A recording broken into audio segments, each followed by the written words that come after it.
My name is Nick Holden. I'm the co-owner of ACGL, so that's African Cyber Gaming League. What we do on our side of things is we run esports or gaming tournaments. We do that across the schooling as well as university sector, as well as the public side of things. So ultimately we get kids to be able to play games up against one another and learn a lot in terms of the process as well.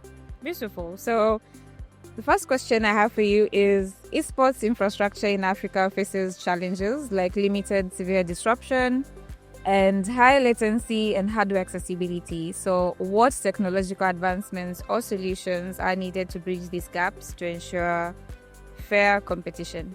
So yeah, I think infrastructure problems as a part of gaming is synonymous with us in Southern Africa side of things. I'm a bit jealous of you in a little way because you told me you're from Kenya and you guys actually have cheaper data prices than us in South Africa. And that's one of our hindrances in terms of our market, in terms of South African side of things. But it is infrastructure as a whole. Naturally, the cheaper and more accessible data or internet becomes across the board, that will see essentially an influx of gamers across the board. Further from that, I think it's just about keeping on consistently providing opportunities to our player bases.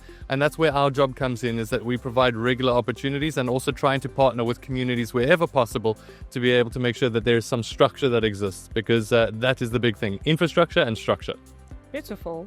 The next question I have for you is, with the rise of AI and data analytics in esports, how can teams, tournament organizers leverage these tools for performance analysis, predictive insights, and strategic decision making? So one of the fortunate things when it comes down to gaming as an overall is usually at the end of the game, you've got your stats listed out there. Now, naturally, when it comes down to the highest tier of competitive play, you can try utilize that for data collection or data information in terms of your game and what you're succeeding in or what you're failing in. I mean, we've even seen that with the likes of when it comes down to chess as well, is that in our schooling leagues, we actually have chess as a part of that. But the data insights in terms of how you're playing and best recommended solutions. Now, it's not necessarily a solution that is completely involved in esports just yet, but it's something that we're keeping an eye on, even when it comes down to small things like tournament support, is that we know that our players ask so many questions, but that's important. We want them to ask us questions. But shame, my admin don't always want to repeat the same answer and over and over and over. But that's where AI steps in and says, hey, we're ready to raise the hand and be that person that answers those questions. But naturally, we also do love the human touch, and I don't think that needs to step away even inside of the gaming space. Beautiful. Second last question is, online tournament integrity is a major concern with issues like cheating, match fixing, and unreliable internet connections.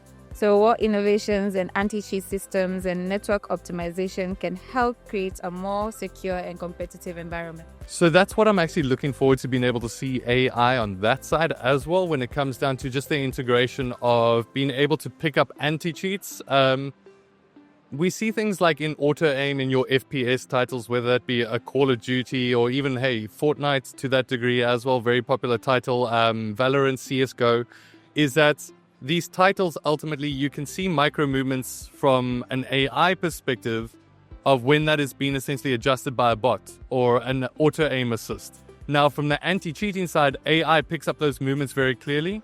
It's almost like, I don't know if you've ever done one of those tests online where you have a click and you say, I am not a robot or I'm not AI or whatever that might be. That's where AI picks that up on that side of things. And it's just the action of you moving your mouse that they can see that's a human movement.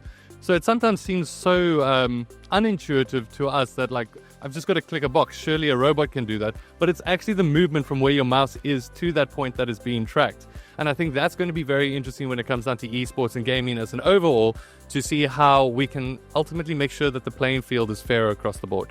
Beautiful. And one last question before I release you is, as the CEO of ACGL, how are you driving technological advancements in Africa's esports scene? And what are the steps being taken to elevate regional tournaments to a global standard?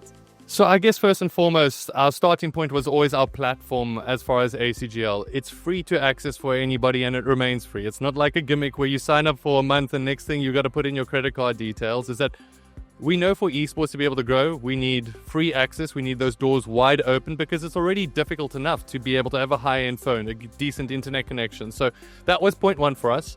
In terms of what we're trying to do going forward as well is incorporate ourselves into the, as I mentioned, the schooling, the university sector, because if you want to grow something from the ground up, utilizing existing structures to be able to assist that build up is absolutely pivotal, but it also gives essentially parallel opportunities inside of those spaces to be able to provide more than just tournaments and more than just esports, but actual coaching opportunities, whether that be teaching coaches or teachers how to run their own events or teaching them how to be able to grow and structure their own ecosystem for esports.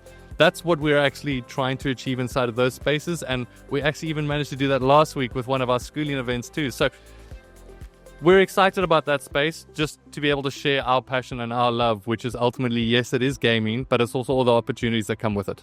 Thank you so much. That was beautiful and insightful. Thank you for joining me and sparing your time to be here with me. Yeah, thank you so much for having me. Enjoy the rest of Sigma. Cheers, thank you.